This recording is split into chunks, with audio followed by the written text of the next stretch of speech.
Hello, my name is Danae Wade, and I will be presenting my Human Services project for Liberty University Human Services Counseling 508. My topics of discussion will include my overarching goal, what enlarging the conversation means, my DISC assessment results, my behavioral blend, communication barriers, noise pollution, and my plan of action. Next. My overarching goal is to improve my communication by providing an open and safe environment for me and others to express ourselves. I hope to improve my listening skills and become a more active participant in communication. And as always, I hope to always reflect the love of Christ. Next. Enlarging the conversation. This means essentially that the understanding, speaking, and listening comes from a perspective that is larger than one's own. It improves the conversation for both the speaker and the listener. Next. A little bit about me, my background. I'm a 24-year-old African-American female who was born in California and raised in a military family, which greatly impacted the way that I communicate with others. I currently hold my bachelor's degree in psychology and am working on my master's in human services communication. I have ambitions of becoming a child psychologist one day. Next. Carwinell's DISC assessment, as displayed on your screen, is broken down into 4 parts based off of personality. D, active, task-oriented. I, active, people-oriented. S, passive, people-oriented. And C, passive, task-oriented. I was expected to be both C and S, passive, people, and task-oriented.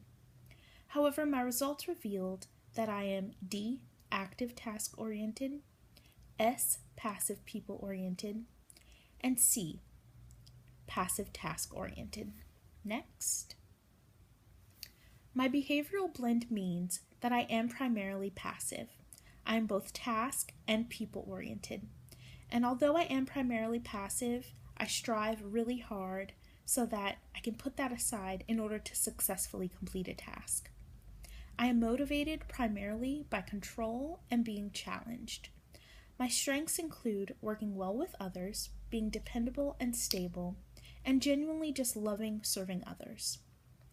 My Queendom assessment explained that I have a strength in my ability to tell the emotions and attitudes of others.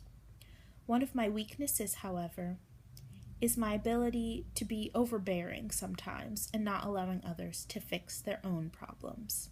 Next. Some barriers that I'm working on in my own communication skills is that of self-disclosure. Self-disclosure means the ability to open up and be transparent with others. A solution to this problem would be having healthy and an appropriate balance to what is being disclosed.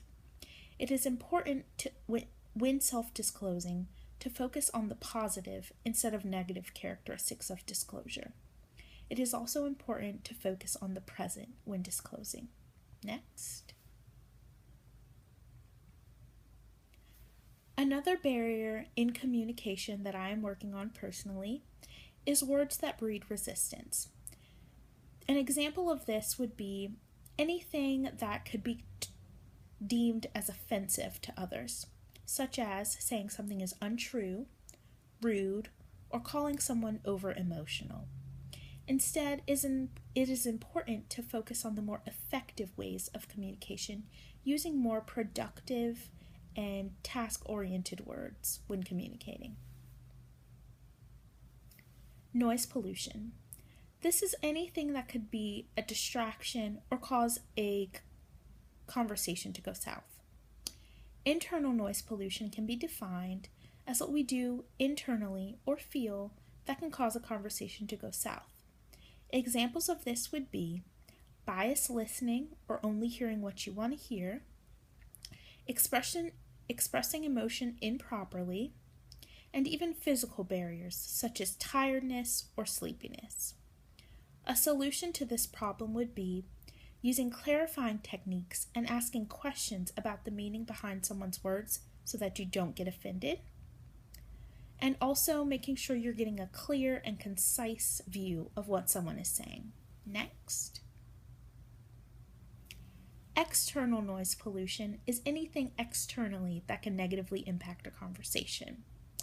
This includes environment and safety issues, being distracted, a speaker talking too loudly or too softly so that you can't hear them, a speaker talking too slowly or too fast so that you can't really grasp what they're saying, and language barriers. A solution to this problem would be avoiding the use of electronics or anything that would distract you during a conversation while someone is talking, presenting yourself appropriately with both how you speak and your appearance, and using a translator if necessary for language barrier issues. Next. Effective listening. This is something that we have gone over throughout the course, and one of the things I've learned throughout the course about effective listening is the ability to empathize. First, we have to understand why it's important to listen. We have to understand why we would want to listen to what someone is saying. We need to avoid distractibility, meaning putting away our cell phones and electronics in order to really hone in on what someone else is saying. Being open-minded and slow to judge, having patience in a conversation, and using our critical thinking and listening skills. Next. My plan of action. This is what I plan to do to improve my communication skills. Step 1. I plan to properly identify when I'm experiencing barriers in a conversation or becoming frustrated with its outcome. Step 2. I plan to practice using clarifying and proper listening techniques in communication that can enlarge the conversation for both me and whoever is involved. And step 3, I plan to take it day by day, steadily improving the way that I communicate with others and sharing the love of Christ. Next.